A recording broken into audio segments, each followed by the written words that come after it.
ဒီနေ့ကျွန်တော်ရောက်ရှိနေတာကတော့မန္တလေးမြို့ရဲ့ပြည်ကြီးတကွန်မှာသမိုင်းစင်လာကြီးမားစွာနဲ့တပ်ပယ်နေတဲ့အင်ခယူဆူတောင်းပြည့်စေတီတော်ကြီးစီပဲဖြစ်ပါတယ်။စေတီတော်ကတော့2025ငလင်ကြောင့်ပြိုကျနေတာပြုပြင်နေဆဲဖြစ်ပါတယ်။သမိုင်းလေးကိုပဲဘုသူတ္တအနေနဲ့တင်ဆက်ခြင်းဖြစ်ပါတယ်ဗျ။အင်ခယူဆူတောင်းပြည့်စေတီတော်ကြီးဟာပကံခေတ်ကနေဒီနေ့အထိတည်ရှိနေတဲ့ဒီဖရားရဲ့စိတ်ဝင်စားစရာသမိုင်းကြောင်းတွေကိုကျွန်တော်နဲ့အတူလေ့လာကြည့်အောင်ဗျာ။အင်ခယူစေတီတော်ရဲ့ပုံသဏ္ဍာန်ကိုကြည့်လိုက်မယ်ဆိုရင်ပကံခေတ်ရဲ့ဘိတုခလက်ရာတွေကိုထင်ရှားမြင်တွေ့ရမှာပါ။ကလားကျောင်းကန်စေတီပေါက်ဖြစ်တဲ့အတွက်ပကံခေတ်ကကူဖျားတွေနဲ့အတော်လေးကိုတူပါတယ်။အပေါ်ကကွန်းလောင်းစေတီနဲ့အုတ်ထီးတော်တွေပါရှိပြီးလှိုင်မုတ်လေးခုနဲ့ခံညားစွာတည်ရှိနေတာပါ။ဒီလိုပုံစံမျိုးကိုတော့မရပူရမြောင်းဟောင်းဘက်မှာလည်းဖူးမြော်နိုင်ပါတယ်။စေတီတော်အတွင်းထဲမှာရှိတဲ့အင်းဝခေတ်လက်ရာကြောက်တလင်းရုပ်ပွားတော်ကြီးတစုကိုလည်းကြီးညိုပွဲရာကူတွေ့ရမှာဖြစ်ပါတယ်။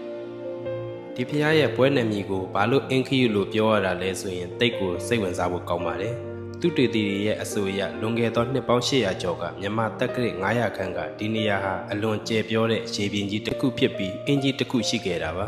။ပကံခေတ်အလောင်းစီသူမင်းကြီးဖောင်ဆက်ကြာနဲ့တိုင်ငံလှည့်လည်တဲ့အခါမှာအလွန်ကြီးမားတဲ့ခယူကြီးတစ်ကောင်ကဖောင်တော်ကြီးကိုကပ်ပြီးရက်တန့်အောင်လုပ်ခဲ့တယ်လို့ဆိုပါတယ်။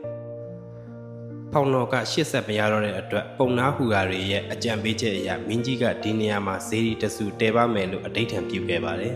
။အဲ့ဒီခါကျမှဖောင်တော်ဟာဆက်လက်ထွက်ခွာလို့ရတာပါ။အဲ့ဒီနောက်မှာတော့မင်းကြီးရဲ့သားတော်မင်းရှင်စောကခမဲတော်ရဲ့ဂရီအတိုင်းတက္ကရာ912ခုနှစ်မှာဒီအင်ခယူဇေဒီတော်ကြီးကိုတည်ထားကိုးကွယ်ခဲ့တာဖြစ်ပါတယ်။အင်ခယူဆူတောင်းပြည့်မြတ်စွာဘုရားကြီးဟာကျွန်တော်ရှေ့ရက်ကတင်ထားတဲ့ဒဟတ်တော်ဆူတောင်းပြည့်ဘုရားနဲ့နေတူပကံခေတ်လောင်းစီသူမင်းကြီးလက်ထက်ကလေးကသမိုင်းစင်လာနဲ့တည်ရှိခဲ့သောဖျားများအဖြစ်မှတ်ယူထားခဲ့ကြပါတယ်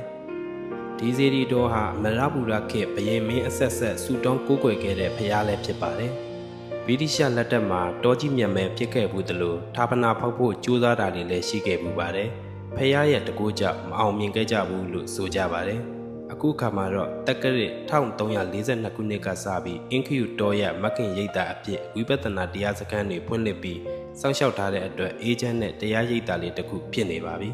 ။ဒီဘုရားဟာမန္တလေးမြို့အတွင်းတတ်တော်ဝါတော်အကြီးဆုံးဘုရားများဟုလည်းတင်စားခေါ်ဝေါ်လို့ရပါတယ်။တမိုင်းဝင်လည်းဖြစ်ဆူတောင်းလည်းပြည့်တဲ့အင်ခယူစေတီတော်မြတ်ကြီးစီတို့လာရောက်ပူးမြော်ဖို့ဖိတ်ခေါ်လိုက်ခြင်းပါတယ်ခင်ဗျ။အဆုံးထိကြည့်ရှုပေးတဲ့တဦးချင်းစီတိုင်းကိုကျေးဇူးများတင်ပါတယ်။